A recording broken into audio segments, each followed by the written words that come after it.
और परिवार मान करके ही। सीएम मनोहर लाल ने पंचायती राज संस्थाओं से नवनिर्वाचित सदस्यों के लिए शपथ ग्रहण समारोह को संबोधित किया। मुख्यमंत्री मनोहर लाल खट्टर ने सभी निर्वाचित सदस्यों को बधाई और शुभकामनाएं दी। सीएम ने कहा कि लोकतंत्र का प्रारंभिक चरण पंचायती राज से शुरू होता है। 2016 में चीन दौरे पर जब हमने उस सरकार से 2016 के पंचायत चुनावों का आंकड़ा शेयर किया तो वो भी हमारे आंकड़ों को सुनकर हैरान हुए थे। हमारे वेदों में भी पंचायतों और लोकतंत्र का जिक्र है। 2015 में हमने पढ़ी लिखी और साफ छवि की पंचायती का फैसला किया था। हमने 50% महिलाओं का प्रतिनिधित्व दिया, 8% बीए को प्रतिनिधित्व दिया। सीएम ने कहा कि हमने पंचायतों को वित्तीय रूप से सुदृढ़ करने का फैसला किया और निर्विरोध निर्वाचित पंच सरपंचों को 300 करोड़ रुपए की इनामी राशि दी। सरकार बिना किसी भेदभाव के काम कर रही है, उसी तरह पर पंच और सरपंच भी काम करें।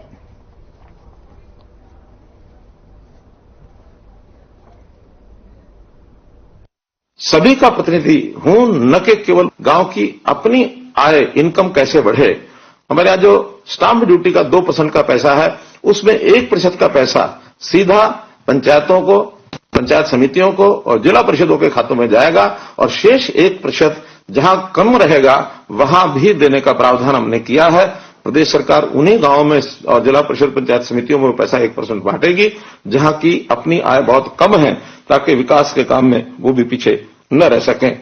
हमने इसी प्रकार 2% जो बिजली के बिल हैं, इसके ऊपर भी एक सेस लगाया है, ताकि वो लाभ भी गांव के जो बिजली के खर्च हैं वो सारे उसमें से निकल सकें। तो हर बिल का 2% का पैसा वो भी सब गांव में जाएगा।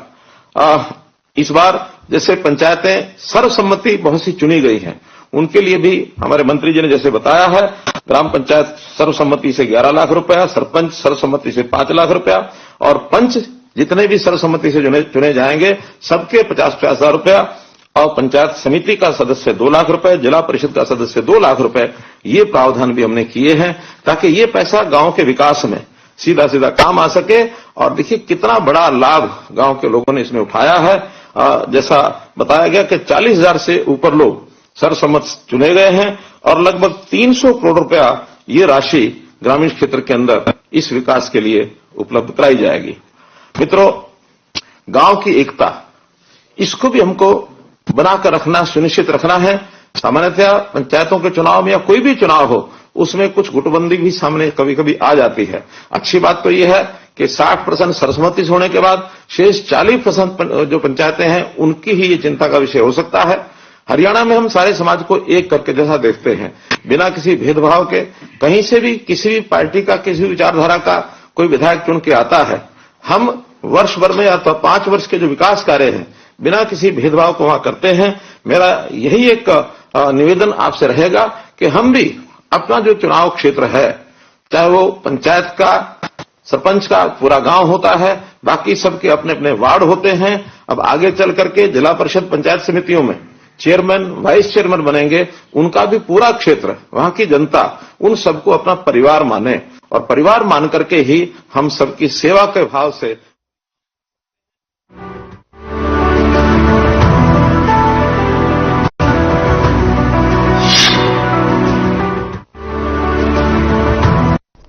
वहीं सांसद रमेश कौशिक ने पीडब्ल्यूडी रेस्ट हाउस में प्रेस कॉन्फ्रेंस की। इस दौरान उन्होंने 11 दिसंबर को करनाल में होने वाली समस्त ब्राह्मण सभा कार्यक्रम के बारे में जानकारी दी।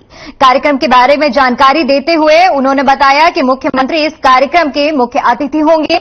इसके साथ ही उन्होंने जेएनयू में दीवार पर ब्राह्मण समाज के खिलाफ टिप्पणी पर कहे गए शब्दों पर कहा कि ऐसे लोग समाज को तोड़ने वाले लोग होते हैं।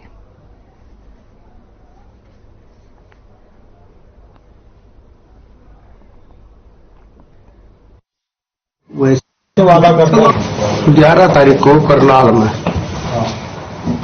एक प्रोग्राम जो है समस्त ब्राह्मण सम्मेलन नाम के दिया, हाँ बोलिए, उसका प्रोग्राम है और माननीय मुख्यमंत्री जी उसके चीफ गेस्ट है और उसके लिए उसकी तैयारी के लिए है।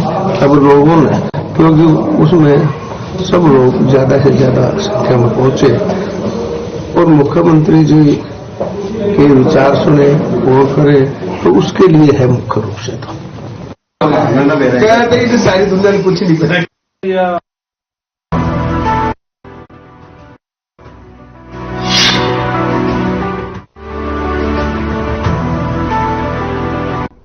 वहीं बात करते हैं यमुनानगर की, जहां यमुनानगर के बिलासपुर में 3 दिवसीय प्रदेश स्तरीय जूनियर और सीनियर सांस्कृतिक कार्यक्रम के समापन अवसर का प्रारंभ किया गया। इस दौरान मंत्री कंवरपाल गुर्जर ने बताया कि प्रदेश स्तर पर पर्यावरण से संबंधित रागनी प्रस्तुत करने पर राशि दी जाएगी, जबकि जिला स्तर पर रागनी के प्रथम दिन आने पर 21,000 रुपए, जबकि दूसरे स्थान आने पर 11,000 रुपए और तीसरे आने पर 5100 रुपए दिए जाएंगे। इसके साथ ही चौथे स्थान पर आने पर 3100 रुपए की राशि दिए जाने की घोषणा की गई है। वहीं कंवरपाल गुर्जर ने बताया कि नाटक प्रस्तुत करने वाले और उसे देखने वालों पर नाटक का जबरदस्त प्रभाव पड़ता है। वहीं हरियाणा के स्कूलों के विद्यार्थी 9वीं कक्षा में आएंगे तो उन्हें एक पेड़ लगाने को दिया जाएगा। इसके साथ ही उन्होंने बताया कि 12वीं पास करने पर उस पेड़ की समीक्षा की जाएगी। हरियाणा के वन एवं शिक्षा मंत्री कंवरपाल गुर्जर ने बताया कि प्रदेश में वन क्षेत्र को बढ़ाने के लिए भी प्रयास किए जा रहे हैं। उन्होंने बताया कि हर साल 1 से 3 करोड़ नए पेड़ लगाए जाते हैं। अब हरियाणा के सभी शमशान घाट के चारों तरफ पंचायत की सहायता से पेड़ लगाए जाएंगे। बेटा लाइन में कुछ छुपे ना दूसरे से। बेटा ये बच्चों का एक कार्यक्रम था यहाँ पे, और सांस्कृतिक महोत्सव, उसमें जो भी उनकी विधाएं थी उन्होंने नाच गाना और उसके साथ ही रागनी नाटक सब कुछ उन्होंने प्रस्तुत किया और बहुत ही अच्छा प्रस्तुत किया। मैंने भी आज थोड़े टाइम तक 4 जो कार्यक्रम थे वो देखे। वो चारों ही कार्यक्रम जो थे बहुत ही अच्छे थे, मार्वलेस थे, इसमें कोई दो राय नहीं।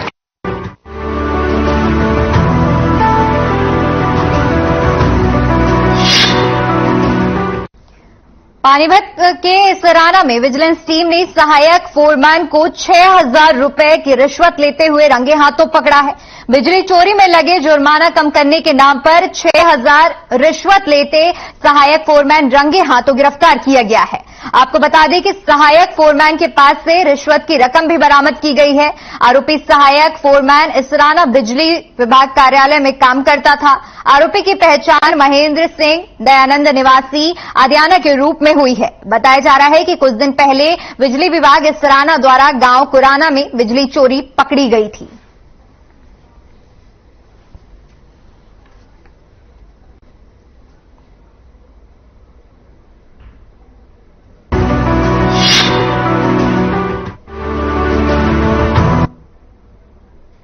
वहीं प्रदेश भर में शनिवार और रविवार को शिक्षक पात्रता परीक्षा का आयोजन किया गया। HTET परीक्षा 3 लेवल में हो रही है, जिसमें लेवल 1 परीक्षा PIT, लेवल 2 TGT और लेवल 3 PGT पदों पर भर्ती के लिए हो रहा है।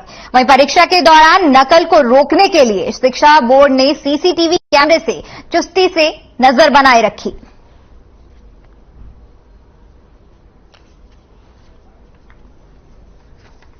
और बच्चों को 17 सेंटर्स हैं हमारे और 10,000 कैंडिडेट्स जो हैं इसमें अपेयर होंगे। हमारे यहाँ से कल सभी सेंटर स्टूडेंट्स के साथ जो तो मजिस्ट्रेट के साथ बैठक कर दी गई है। इसी के साथ जो बोर्ड से भी रिप्रेजेंटेटिव आए थे उन्होंने भी निर्देश देने से वो भी दे दिए हैं और पुलिस को भी निर्देश दे दिए गए हैं हर जगह सुरक्षा की चाक चौबंद रखने के लिए।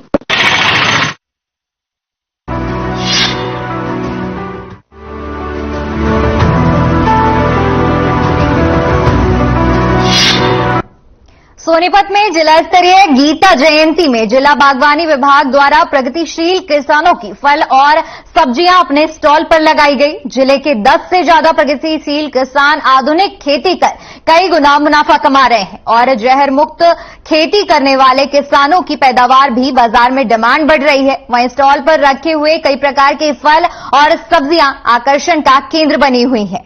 स्थानीय लोग किसान स्टॉल पर नजर रखे हुए हैं। पैदावार को उगाने के लिए जानकारी मांगते हुए काफी उत्सुक नजर आ रहे हैं।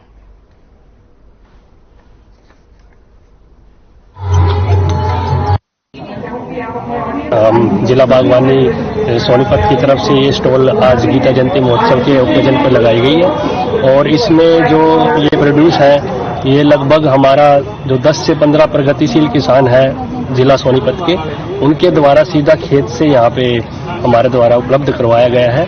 और यहाँ जो प्रगतिशील किसान है, जैसे आप देख पा रहे हो, इसमें जो नींबू है, लेमन है, वो जटवारा से है और स्ट्रॉबेरी है वो गनौर ब्लॉक से है और खीरा है ये अपना मनोली से है और इसमें मशरूम भी है।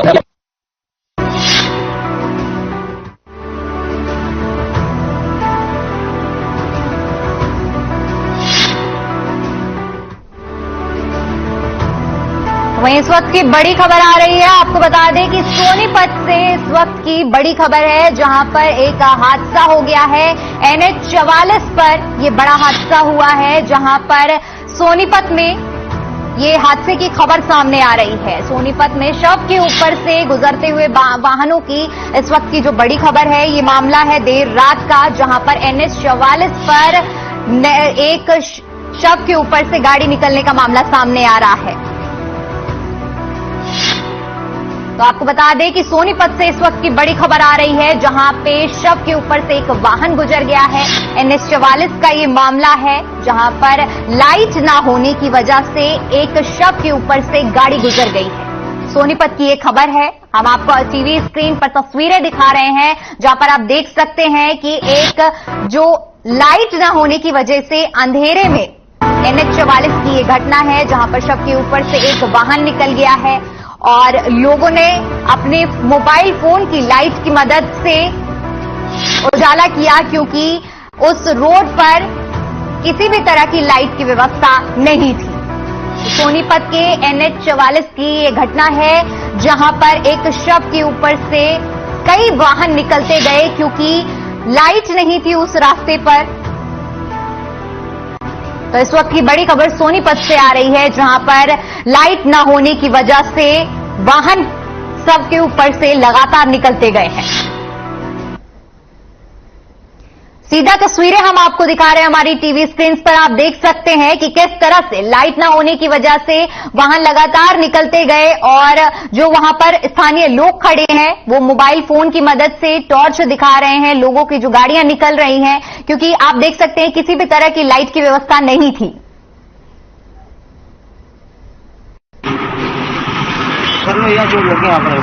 कैसे लगी है? यहाँ पता नहीं रास्ते में क्या गिरा हुआ था, क्या था, मैं सब इकट्ठा होगा निकल जाऊंगा, मगर पता नहीं डेड बॉडी क्या थी, वहाँ पर मेरी गाड़ी स्लिप कर गई उससे। हाँ, तो बाइक पे था? बाइक पे था भैया।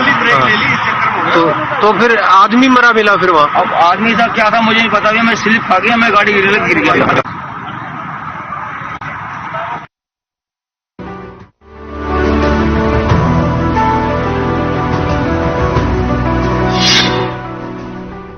वहीं अगली बड़ी खबर चंडीगढ़ से सामने आ रही है जहां पर मंत्री परिषद को लेकर बैठक के बारे में ये बड़ी खबर है। आपको बता दें कि हरियाणा में मंत्री परिषद की बैठक होनी है, 14 दिसंबर को ये बैठक होनी है। तो आपके साथ हम इस वक्त की बड़ी खबर साझा कर रहे हैं जो कि हरियाणा मंत्री परिषद की बड़ी बैठक होने वाली है। 14 दिसंबर को सिविल सचिवालय में ये बैठक होनी है। तो आपको बताते चले कि इस वक्त की जो बड़ी खबर है वो हरियाणा मंत्री परिषद को लेकर एक बड़ी बैठक होने वाली है और इस बैठक की जो तारीख तय की गई है वो 14 दिसंबर है। तो 14 दिसंबर को सचिवालय में ये बैठक होने वाली है। तो आपको बताते चले कि 14 दिसंबर ये तारीख तय की गई है जहां पर सचिवालय में ये बैठक होने वाली है। तो आपको बता दें कि हरियाणा मंत्री परिषद की बैठक होने वाली है। सिविल सचिवालय में ये बैठक होगी 14 दिसंबर को और इस बैठक को मंत्री परिषद के एवज से काफी ज्यादा अहम देखा जा रहा है। तो बताते चले कि हरियाणा मंत्री परिषद की 14 दिसंबर को एक अहम बैठक होने वाली है और ये बैठक अपने आप में ही एक बहुत ही ज्यादा मायने रखती है।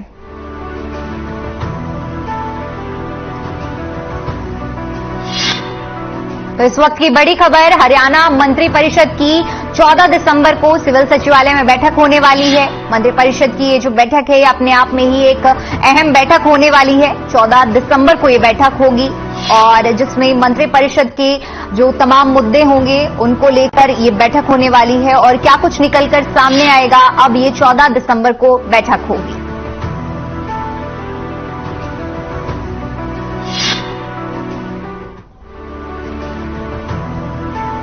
बताते चले कि हरियाणा मंत्रिपरिषद की बैठक होने वाली है। इस वक्त की जो बड़ी खबर है, तारीखों का ऐलान हो गया है। 14 दिसंबर को ये अहम बैठक होने वाली है।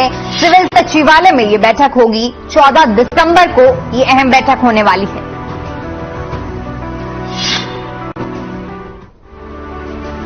इस वक्त की बड़ी खबर, हरियाणा मंत्रिपरिषद की बैठक 14 दिसंबर को तय की गई है। ये जो बैठक है ये सिविल सचिवालय में होगी और इस बैठक में मंत्रिपरिषद से जुड़े हुए कई तमाम मुद्दों पर चर्चा होगी और 14 दिसंबर को ये बैठक होनी है। आप तस्वीरें सीधा देख सकते हैं हमारी टीवी स्क्रीन पर और इसको लेकर एक नोटिस जारी किया गया है जिसमें साफ तौर पर 14 तारीख का ऐलान किया गया है कि 14 तारीख को 11 बजे मुख्य सचिवालय पर ये बैठक होनी है। मंत्रिपरिषद के ये पूरी बैठक को लेकर नोटिस जारी किया गया है। आप साफ तौर पर टीवी स्क्रीन पर तस्वीरें देख सकते हैं जिसमें तारीखों का ऐलान किया गया है।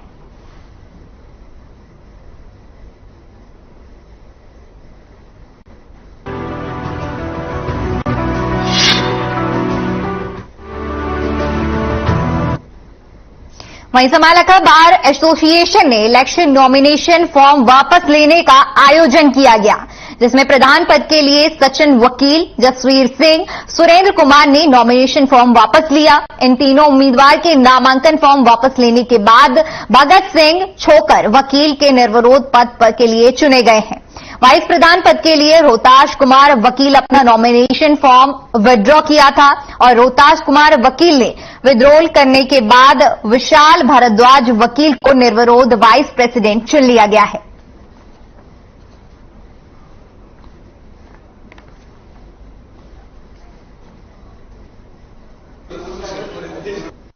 लेकिन अभी मैं एक साल से जनवरी से यहाँ किसी ने मुझे सलाह दी और रजिस्ट्रेशन यहाँ करवा लिया, तब से मैं आने लग गया।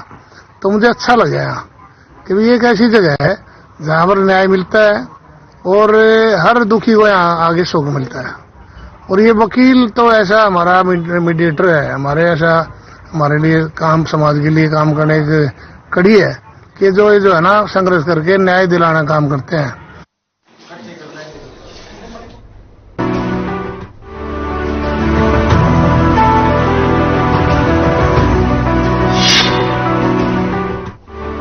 वहीं अगली खबर अंबाला से है, जहां हरियाणा के गृह मंत्री अनिल विज ने कहा कि कुछ ताकतें देश को तोड़ने का काम कर रही हैं। देश की संस्कृति को बचाने में, ब्राह्मण और अर्थव्यवस्था बनाने में बनिया समाज का विशेष योगदान है।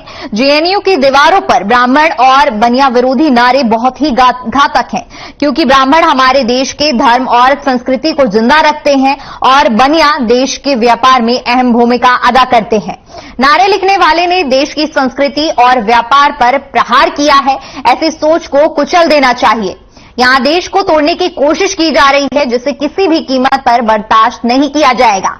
गुजरात चुनावों के दौरान बीजेपी की ओर से अपने चुनावी घोषणा पत्र में सिविल कोड को लागू किए जाने की घोषणा की है, तो वहीं मध्य प्रदेश में भी इसे लागू करने की बात कही है, जिस पर गृह मंत्री अनिल विज ने कहा कि सरकार के लिए सभी समान नागरिक होते हैं, उनके लिए कोई जाति क्षेत्र महत्व नहीं रखता है।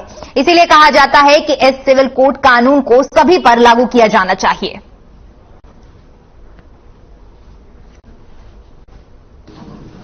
जेएनयू की दीवारों पर जो बनियों और ब्राह्मणों के विरुद्ध नारे लिखे गए हैं, ये बहुत घातक हैं। ब्राह्मण ने इस देश की धर्म और संस्कृति को जिंदा रखा है। कोई सुख दुख हो, ब्राह्मण को बुलाया जाता है और हमारी संस्कृति के अनुसार जो श्लोक होते हैं,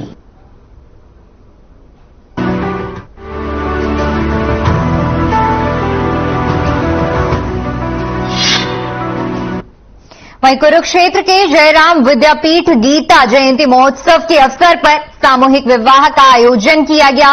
इस अवसर पर गरीब परिवार की लड़कियों का विवाह संपन्न कराया गया। इस मौके पर प्रदेश के कृषि मंत्री जेपी दलाल ने मुख्य अतिथि के तौर पर शिरकत की। इसके साथ ही प्रदेश के रिटायर्ड अतिरिक्त मुख्य सचिव एवं मुख्यमंत्री के रूप में कृषि विभाग सलाहकार देवेंद्र सिंह ने अपने परिवार के साथ शिरकत की। सामूहिक विवाह समारोह में 27 जोड़ों को आशीर्वाद देने के साथ ही नवदंपतियों को उपहार स्वरूप घर का सामान दिया गया। जय राम विद्यापीठ ने यह सामूहिक विवाह पिछले 32 सालों से श्रीमती सारा देवी चैरिटेबल ट्रस्ट समापन करवा रही है। अब तक ट्रस्ट ने 2000 से ज्यादा जरूरतमंद परिवारों की कन्याओं का विवाह संपन्न करवाया है। कृषि मंत्री ने नवविवाहित कन्याओं को ट्रस्ट के माध्यम से 11,000 हजार रुपए अपनी ओर से देने की घोषणा की है। जेपी दलाल ने ट्रस्ट के समाज के लिए किए जाने कामों की सराहना की है।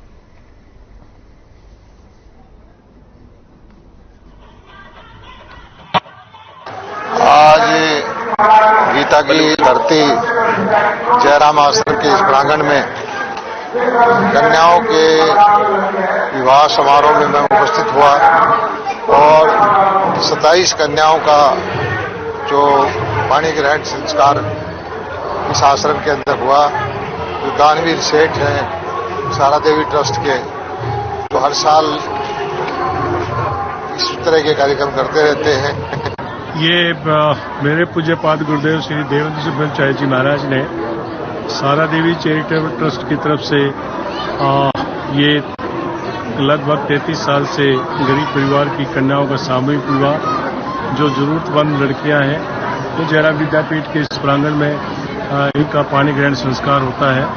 ये इसलिए भी है कि हम लोग गीता को मानने वाले हैं। गीता में कर्म की बात की है, कर्मण्येवाधिकारस्ते मा फलेषु कदाचन। कर्म तो ये संस्था कर्म करती है, धर्म करती है।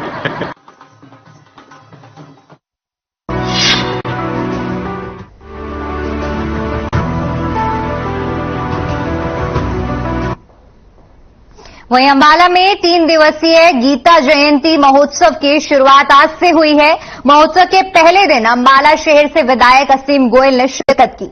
साथ ही कार्यक्रम के सफल आयोजन के लिए प्रशासन का धन्यवाद भी किया। आज गीता जयंती के पहले दिन कई रंगारंग कार्यक्रम देखने को मिले और भव्य कार्यक्रम में छात्र छात्राओं ने भी हिस्सा लिया। महोत्सव में हरियाणा के सरकारी विभागों को भी प्रदर्शनी के माध्यम से दर्शाया गया है, जिसमें स्वास्थ्य विभाग, हरियाणा पुलिस समेत कई महकमों ने अपनी ताकत को दर्शाया। इस मौके पर विधायक असीम गोयल ने कहा कि गीता के माध्यम से हम सभी को जोड़ पा रहे हैं। गीता का हमारे जीवन में बहुत महत्व है, इससे सभी को कुछ न कुछ सीखने को मिलता है।